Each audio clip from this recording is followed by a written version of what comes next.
मथुरा की बारी हुई हमारी, अरे मथुरा की बारी। मुस्लिम भाइयों को हम कहना चाहते हैं कि आप भाईचारा निभाओ और आगे आओ, अपनी मस्जिद हटाओ, हमसे जमीन ले लो, पैसा ले लो, जो टूट फूट में पैसा लगा उसको पैसा ले लो और अपनी मस्जिद को यहाँ से मेवात में ले जाओ। इलाहाबाद हाईकोर्ट में आज महत्वपूर्ण सुनवाई थी, लेकिन फिलहाल अभी जजमेंट नहीं आया है और यहाँ पर हिंदू पक्ष के वकील अधिवक्ता मौजूद हैं महेंद्र प्रताप सिंह, और हम जानना चाहते हैं कि आज की कार्रवाई में सबसे बड़ी बात है कि आज कार्रवाई में ये होना था कि कोर्ट कमीशन नियुक्त होना था, उस पर कार्रवाई होनी थी, लेकिन सुनवाई में क्या हुआ इस पर पूरा जानना चाहते हैं। आज जो सुनवाई हुई है उसमें आज शाही ईदगाह पक्ष की तरफ से एप्लीकेशन लगाई, उनकी एक डिलेइंग टैक्टिस है कि पहले हमारी ऐसे एप्लीकेशन को सुना जाए और ऑपरेशन को रोक दिया जाए सर्वे को। तो माननीय न्यायालय के द्वारा उनकी एप्लीकेशन को सुन लिया गया है, उस पर ऑर्डर रिजर्व कर लिया गया है, लेकिन हमारा मानना है कि सुप्रीम कोर्ट में उनकी जो एसएलपी जो पेंडिंग है उनका कोई औचित्य नहीं है और ना ही उन पर स्टे है, तो लिहाजा कोई औचित्य नहीं बनता है। तो अभी कोर्ट के द्वारा उस एप्लीकेशन को डिस्पोजल किया जाएगा और उस एप्लीकेशन के डिस्पोजल के बाद फिर आगे कार्रवाई शुरू। तो क्या अभी समय लिए मांगा गया है कोर्ट के द्वारा या? हाँ, ऑर्डर को रिजर्व कर लिया गया है, ऑर्डर रिजर्व हो गया है और ऑर्डर रिजर्व होने के बाद पहले वो एप्लीकेशन को डिस्पोजल होगा।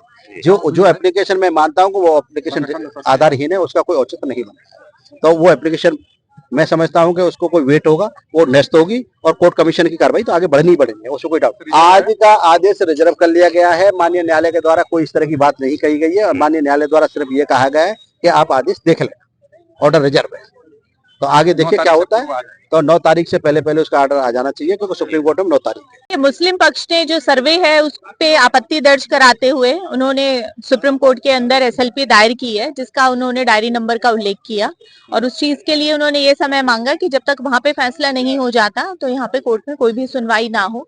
तो उस चीज को लेकर के अभी जजमेंट रिजर्व किया है। जो हमने अपनी एप्लीकेशंस रखी है इंस्पेक्शन के लिए, उसके अंदर हमने एएसआई के तथ्य प्रस्तुत किए हैं कि जहां से भगवान कृष्ण का जो मूल गर्भगृह था, मूल गर्भगृह का जो मंदिर था, उसकी चौखट जो कुएं के अंदर थी, कुएं से उस चौखट को निकाला गया, जो अभी वर्तमान में मथुरा म्यूजियम में है, और वो एएसआई एक्सकेवेशन सर्वे की रिपोर्ट है। तो हमने अपनी एक जो मांग रखी थी अपनी एप्लीकेशन में, हमने ये नहीं कहा था कि ये सर्वे कोर्ट सर्वे अपॉइंट करे निकाले, हमने तथ्य प्रस्तुत किए थे। तथ्य प्रस्तुत करते हुए हमने मस्जिद को सील करने की एप्लीकेशन लगाई है, जिसपे अभी आदेश आना पेंडिंग है। जब इलाहाबाद उच्च न्यायालय ने आदेश कर दिया सर्वे का तो मुस्लिम समाज सुप्रीम कोर्ट गया, लेकिन सुप्रीम कोर्ट ने भी मोहर लगा दी इलाहाबाद उच्च न्यायालय पर और सुप्रीम कोर्ट ने भी कह दिया कि इलाहाबाद उच्च न्यायालय का फैसला बरकरार रहेगा।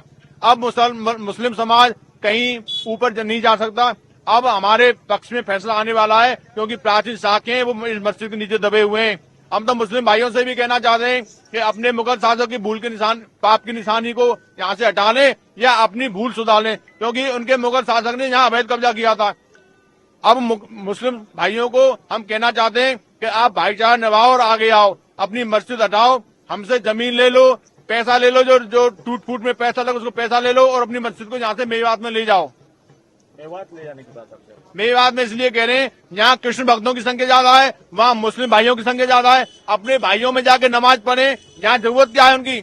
यहाँ तो कृष्ण भक्तों की तादाद ज्यादा है। यहाँ कृष्ण भक्त मंदिर था और है और रहेगा। तथ्य सारे हमारे पास हैं। मंदिर के पास अपने स्वामित्व का और यहाँ स्थित रहने का सारा अधिकार सप्रमाण उपलब्ध है।